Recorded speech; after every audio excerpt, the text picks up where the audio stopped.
Everyone in this arena has a money stake in one of our famous couples as we play the game of celebrity gossip, Tattletales. And here's the star of Tattletales, Bert Convy.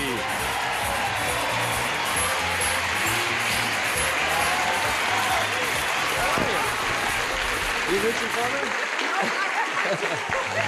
Hello, everybody. Thanks for tuning in. Welcome to Tattletales. Nice to have you with us today. As you no doubt know by now, our studio audience is divided into three sections, blue, banana, and red. How you ready, bananas, today? All set to go? We're always ready.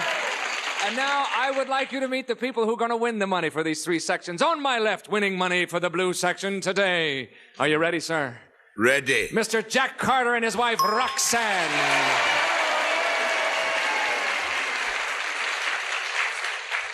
Hello, Roxanne. How are you? Fine, thank you, Bert. How are you? Well, I'm all right. Are you ready to go? Yes. You are now in the Bluebird section. We're going to call the blue section. The Bluebird? Yeah, the Bluebirds.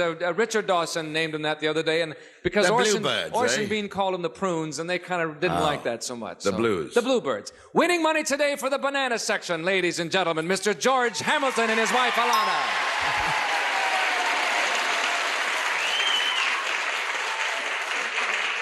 George, Alana, welcome, Alana. Can you hear me all right back there? I can hear you. You look lovely, as Thank you always you. do, and Oh, Roxanne thank looked. you. All the girls always 12 look so days pretty. ago, she had a baby. 12 days ago. Yeah, 12 days How ago. about that? So I'm playing for the child, too. He's got a seat up there. Yeah, Yes, all right, remember fine. What did you have? Little Boy. boy. Little boy. What's his name? George Ashley Hamilton. What was that? George Ashley Hamilton. George Ashley Hamilton. You lose your breath, you lose your turn. He was talking to me, too, darling. I'm sorry. Forgive me. Now, I'll don't fight. climb We up. haven't even started yet. Wait a minute here. I'll Winning climb money up. for the red section or the pimento section, whichever you'd like to call it today, Mr. Chris Conley and his wife, Carol. Thank you, Bert. Chris, Carol, nice to have you with us for the first time. You and George and Alana and Chris and Carol are all rookies today, right? Uh-huh. The rookies usually do very well here. They certainly do. We'll find out, won't we, anyway? Okay, Paper Moon is doing well, and everybody's seeing you on that. We hope it continues to do well. It's nice to have you. Thank you.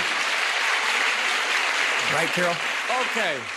If you're all ready, gang, here comes the first question. It is worth $150. It's addressed to you, ladies, so don't say anything and give away the answer. Here it is. Ladies, if you were persistently pursued at a party by a man who came on strong with really amorous intentions, would you go to your husband for help, or would you try to handle the situation by yourself?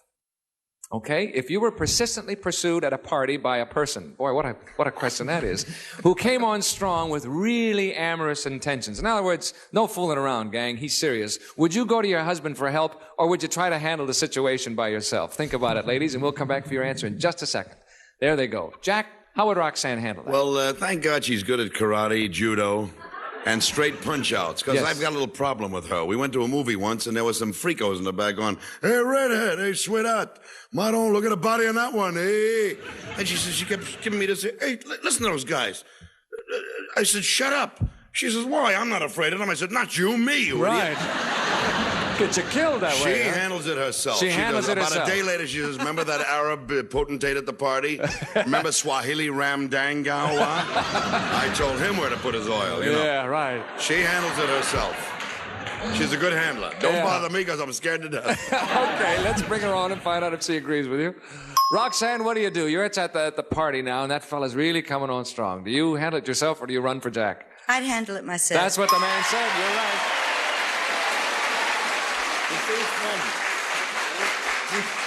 You're absolutely right, love. Does that happen to you sometimes? Oh. Sometimes, yeah. Yes. She helps a little bit, like. Oh, yes. See, that's why I wouldn't go to him. All right, you ever share the pot, Roxanne? Thank you. George, what about Alana?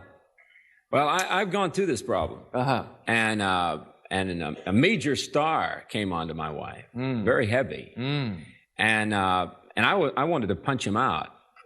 I wanted to punch him out because he was a major star. Never mind about your wife. But never, and he could take care of himself. But I figure if I got him from behind, just hit him. Right. With a bottle or something. But she pretended like it wasn't happening. that he wasn't coming on strong. I mean, you know when there's saliva coming down both sides of the mouth, that it isn't a basset hound. So it ended up that she got the message. But I'll tell you, quite honestly, she would always take care of it herself because she knows I've got a temper because I would beat her to death. Right. You can handle her. It's him you were worried about. Oh, him? Oh, I don't know about that. No, She'd handle it herself. Let's bring her on and find out. Alana, what would you do now? You're at the party and this guy's really coming on strong. Would you take care of that little issue yourself, or would you go to George? I definitely take care of it myself. That's what the man said. You're right.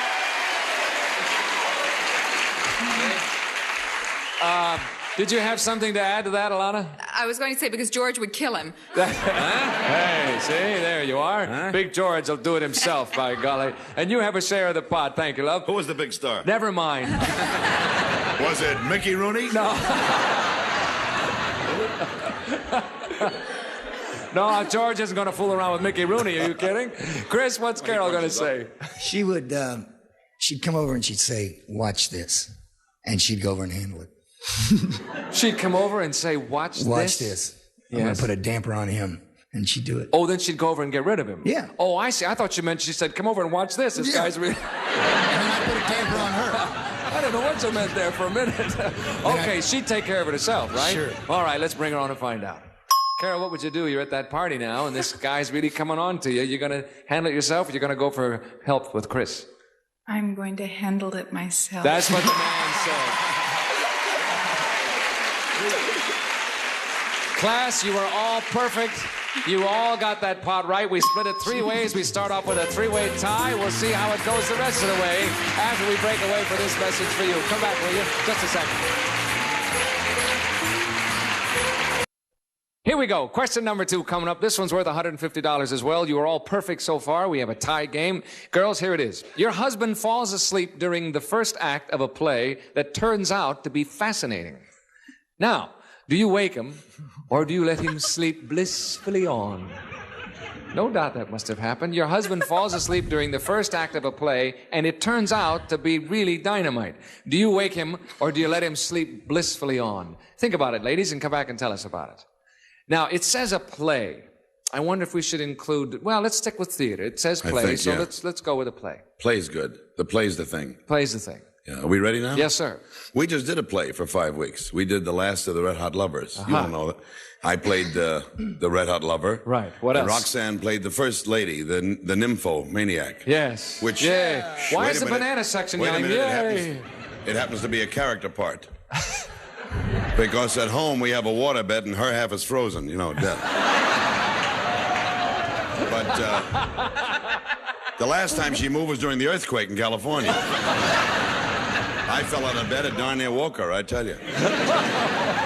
But I don't know. I'm sleeping at a play. Would she wake me or let me sleep blissfully? Yes. I think she would wake me out of embarrassment. I shouldn't miss something good. And see, and you, play, do you think she'd wake you up? Yeah, because I'm not a good sneaky sleeper. I kind of you make noise. I'm when a growling groveler. I see. Okay. She'd probably say, "Let me sleep on because I need the rest." My mother would let him sleep. It's a pleasure sleeping. Okay, let's bring her on. Find out. Roxanne, what would you do? Jack has fallen asleep. The play really starts to get interesting. You're going to wake him up, or you're going to let him keep on sleeping? She didn't say anything about if he's snoring or not. That limits us. I would let him sleep because he's he wakes up by himself all the time. One little nudge and he thinks he woke up by himself, so I'd let him sleep. Well, that's not what Jack said. Tell her what you said, Jack. Obviously, you said the other. Well, I thought she'd wake me up so I wouldn't miss this hot nudes show, Oh Calcutta. Or whatever. With the fifth body. But sorry what are you about that. Do? When you don't live with someone, you know how it is. When you sleep in the den a lot. Sorry, Roxanne. Thank you. That's me. George, how about Alana? Would you repeat the question? Yes, it's been a long time. You're at the play now, and it's the first act. You fall asleep because it's boring, and then the second act gets terrific, and it gets even better, the third act. What would Alana do? Would she let you sleep, or would she wake you up? It depends if she's in the play with me. No, you're watching it. Oh, watching the play. Yes. We were in a play together. Yeah. Oh. She used to fall asleep while I was working. During the play? During the play, we worked together. That's the unkindest cut of all. So she had to sit on the couch and listen to me. I heard she'd snore right during my entire scene. She'd wake me up. Terrific. And you're still married, huh? We're married. It doesn't matter. Once you say yes, you got to stick to it. But now the idea of this question is that you're in the theater watching. Definitely would wake me up. She would? Definitely. It would be a kind of a little nudge, because she's also aware that other people might be watching, like that guy who's always around that I'm going to punch out. Yes, right. Big star. It's a wake up. Left a wake up. Is that right?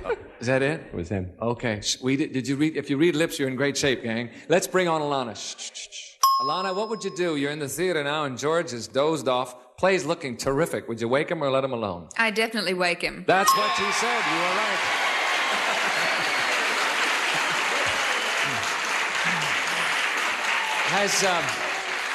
Has that ever happened? I haven't been asleep since I married her. Oh, no? Even, I would have wakened him even if it had been bad. Oh, you would, huh? Why should you suffer alone, Exactly. Huh? All right, you have a share of the pot. Thank you, dear. Chris, how about Carol? What's she going to say? Carol would, let's see. We saw a show once on television, and she let me sleep all the way through it. And then the next day she kept saying, boy, did you miss a good show. So I think she let me sleep. In a play situation, you think she'd just let me sleep right through it. Since she's done it before. Huh? All right, let's bring her on Then and she'd find say out. to you, Carol, there you are in the theater. Chris has dropped off, and by golly, things start getting exciting. What would you do? Would you wake him up or let him sleep? Did you ever see The Catholics? No. I don't know what you mean by that. I'd let him sleep. That's what it said. You're right.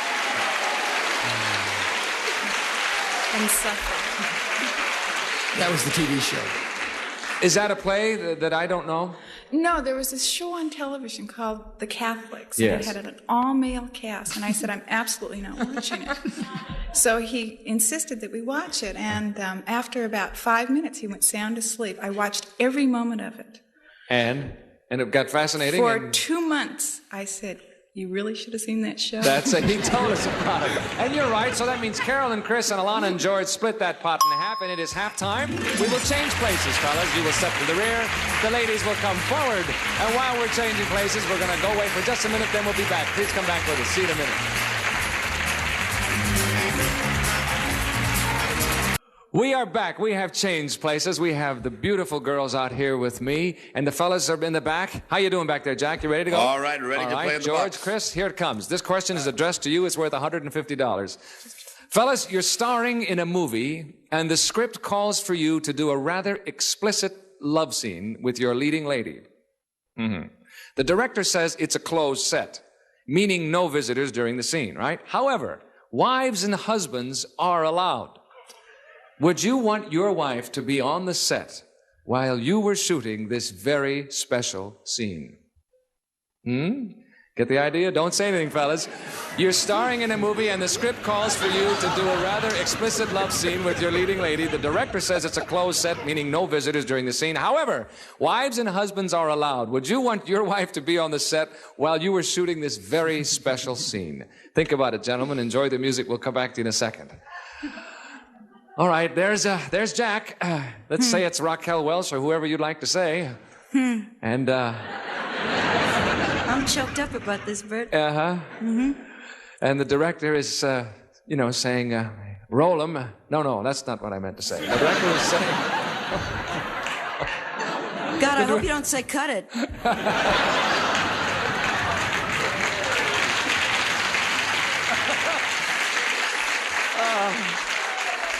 And the director is saying, action. Action. And now what's going to happen? Do you want to be there? Is he going to want you there or no? Is that the question? I want to be there, that's for sure. Would you want your wife to be on the set? That's right. My wife? No, his wife. I asked him the question. Gee, I don't know. Yeah, he would. He would want you there? Sure, he'd want me to see how terrific he was. He would, huh? Yeah. All right. He better say yes. You're going to stay with that one. Okay. Let's bring him on and find out if he would. Or he'll see some action. Jack, there you are. Yes. Big love scene. Nude. Yes, with probably a big, sex symbol star there. Oh. Would you want Roxanne there on the set or not? One thing I hate is coaching from the sidelines. No. Guess what Roxanne said? Yes. Sorry, second guesses don't count. Sorry, Jack. She said no. Alana, what about George? I said no.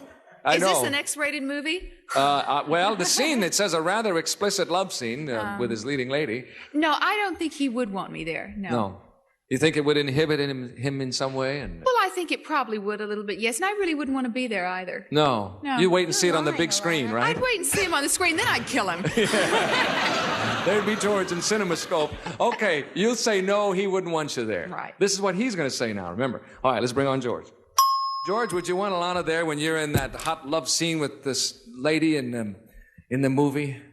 Or would you not? Absolutely not. That's what the lady said. You are right, sir.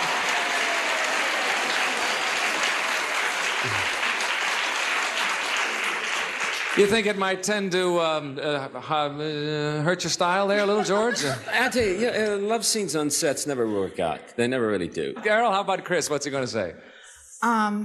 Usually these things are very tastefully done, I'm Yes. sure. Oh, sure. But he doesn't even let me go anywhere with him, so I know he'd say no. He doesn't let you go anywhere with him? Well, what kind of a meanie is that? I don't know. Well, I think we just ought to get the whole red section and beat the daylights out of him. What do you think of that? So you know he wouldn't let you on that set, right? Right. Okay, let's bring him on and find out. Chris, there you are, closed set. Very explicit love scene about to be played with you and your lovely leading lady. Would you want Carol on the set, or would you not want her on the set? No. That's what the lady said. You're right, sir. Which means Carol and Chris, Alana and George split that pot in half. There it goes on the board. We still have a tie game, ladies and gentlemen. We'll come back to see who breaks that tie in just a minute. Come on back with us. We are back. This question is worth double. We have a tie game, so this is it, folks. Fellas, are you ready? Here we go. $300 on this question. Men, people in your profession spend a great deal of time in airplanes and on telephones, correct? In general, which makes you madder, the phone company or the airlines? People in your profession spend a great deal of time in airplanes and on the telephone. In general, which makes you madder, the phone company or the airlines? Think about that. We'll come back to your answers in just a second, fellas. Interesting question, I think. Telephone company. Telephone? Definitely. He has trouble with the phone? Yeah, Jack's one of those that's all thumbs when he dials, gets wrong numbers, numbers that don't ring, loses money in the box that never gets sent back. Hates the telephone company. Hates the telephone company. Airline has pretty stewardesses that bend over. Can you have your lunch now? Yes. Cute. Yeah, there are no stewardesses that are on the phone booths, are there? Nothing. Okay, let's bring him on and see if he agrees with you. Jack, what do you have more trouble with, the phone company or the airlines? No, I'm trying to find out who I'm married to this week. I don't even know. We haven't got one. We haven't guessed one yet. Yes, you have. Oh. Well, I'll tell you, I never slammed down a 747, so I got to say the phone company. That's what she said.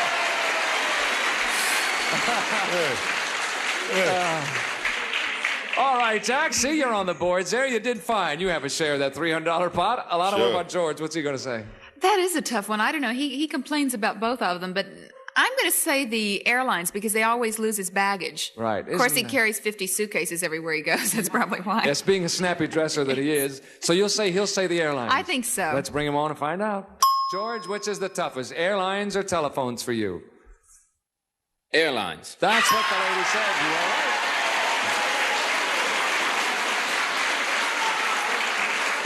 What's They don't either one.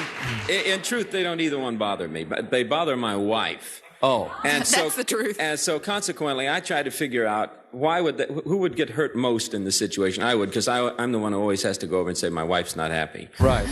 And so I'm sure I've nearly punched out a guy He does a lot of punching, doesn't he? in Switzerland, Geneva. We were leaving Geneva on. This is the chance to get even, Alana, if you want me to mention the name of the airlines. Oh, yes, good. No, please. And I told him that I was going to kill him right there because he told us to go and have a cup of coffee, and the plane took off. So my wife went back and said, kill him. That would make you mad. That could tend to do it. I didn't really care because I don't care if I ever make a plane or don't make it. Ever. I honestly don't. I see. I'm pretty All right. care. No. All right. Anyway, you have a share of the pot, George. Thank you. Carol, what's Chris going to say? The telephone company. Yes? Why? Well, he loves to fly, and I don't think anything about flying bothers him. I see. Luggage lost, planes late, any of that stuff just never Doesn't bothers bother him. him. What bothers I'm him? hysterical, but it doesn't bother him. But the a phone bit. company he doesn't get along too well with. Of the two. Of the two. Let's bring him on and find out. Chris, which one of those two bothers you the most? The phone company or the airlines? Airlines. No? No? I never heard a telephone make that kind of noise. I think... No, she said the phone company that you love to fly, you have no trouble with flying. That means Alana and George and Roxanne and Jack split that pot in half. And there it is, gang. Hey, time is up. And guess who won? The banana section does it today. All right, while the bananas go bananas, we'll break away for a minute, then we're coming right back. Come back with us. See you in just a minute. We're back. The big winners today are George and Alana with the banana section, $350. We had 1,000 of that for a total of $1,350. That's all the time we have time for. Bert Convy saying so long, everybody. See you next time on Tattletales. Bye-bye. This program was edited for broadcast. This is Jack Clark speaking for Tattletales, a Mark Goodson, Bill Todman production.